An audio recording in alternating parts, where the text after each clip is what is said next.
Good morning, everyone, and welcome back to another edition of Toolbox Tuesday with the SCSA. I am your host, Tina Reynolds, Safety Advisor out of the Saskatoon office. Thank you so much for joining us. First and foremost, if you have any questions or comments, please send us an email or give us a call and an advisor can get back to you. Today's topic is going to be about ways to approach safety non-compliance at work. Some may say it's cut and dry, 3 strikes and you're out. While sometimes there isn't anything wrong with this approach, it is important to look at the situation as a whole and really search for the starting point. The goal today is to hopefully help you out with making your safety program more effective, where non-compliance is treated and not just solely taken action against rule breakers. When it comes to non-compliance with safety, it's important to assess the situation as a whole. There may be more to it than just the non-compliance. Today, we are going to be focusing on why non-compliance occurs, factors to consider, takes on disciplinary action, as well as the possibility to modify or change to get things going in the right direction.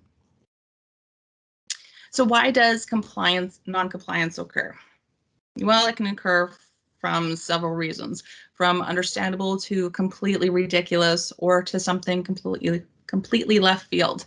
The important part is to get down to the root cause of it. You can't just scratch the surface. You need to dig deep to find the underlying issue. You need to start by asking questions to understand the root cause. Discuss the issue with the person directly, as well preferably separately, so they feel comfortable to bring up their grievances with said policy or procedure they failed to comply with. Discuss with crews or departments as well to see if there are similar opinions. There could be more people who are struggling. Do the policies and procedures form a hindrance to the person's ability to do their job? For example, does a person feel like they have to take that shortcut or not follow procedures due to it's nearly impossible for them to complete their assigned task or job? It's so important to approach the situation with a good attitude aimed at genuinely improving your safety culture. You really need to try and understand the root cause of your problems in order to fix them. While there are several factors to consider, we are going to hone down on some key ones. Ignorance. While at some point or another, we have all heard the age-old excuse, "I didn't know." You need to take a step back and consider the fact that they could genuinely, honestly be truthful with that statement. Think about how your safety program is being communicated, such as policies, procedures, or regulations for that matter. Think about how they may get lost, such as infrequency with employee training. How long ago was their orientation? Long duration of time will hinder your workers' ability to remember specifics. Are your policies and procedures written clear enough? Is it vague or contradicting? What is seniority doing? The site managers, supervisors, superintendents. If they veer from what is written and expected, those that are working directly under them on the job might follow suit. What about signage? Is it clear and concise?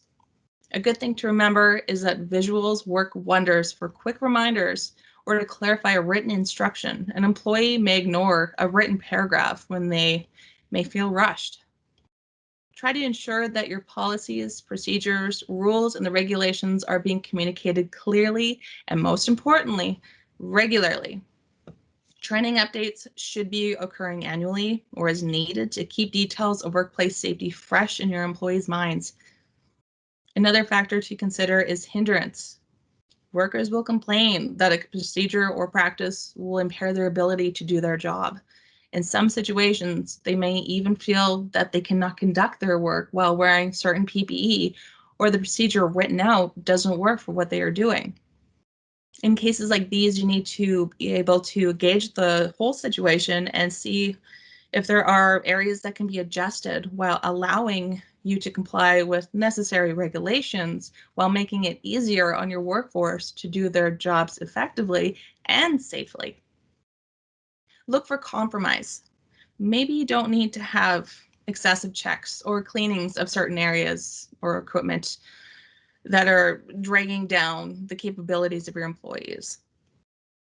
If there are complaints about PPE, They need to be taken seriously due to PPE can inhibit a worker's situational awareness, their vision, or mobility to an extreme or unintendedly create a bigger risk than protection.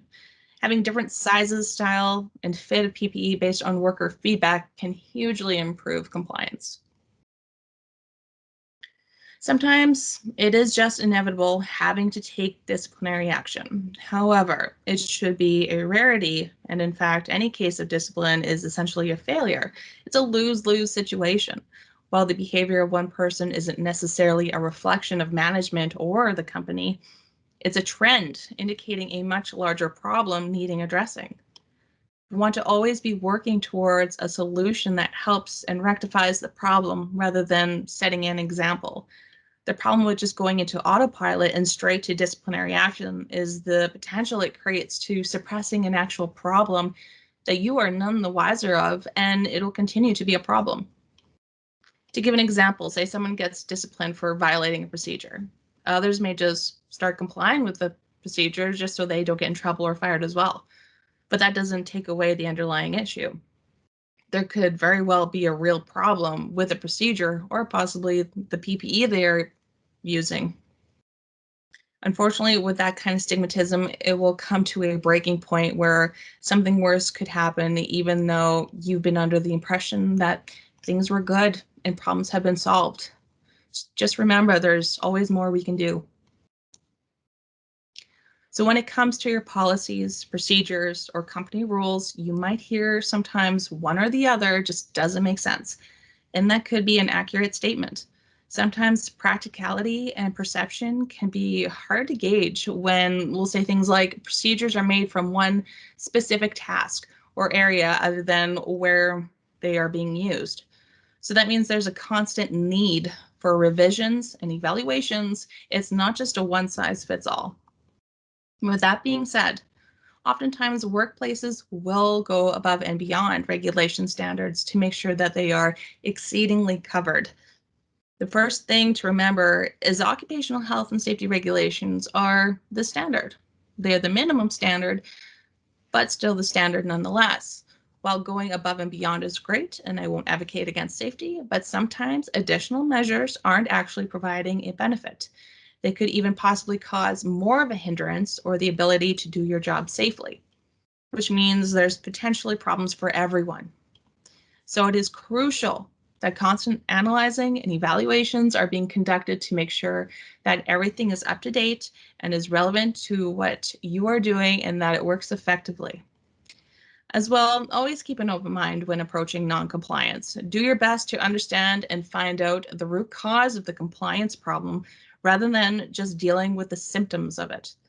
This will better set your safety program up for success in the long run.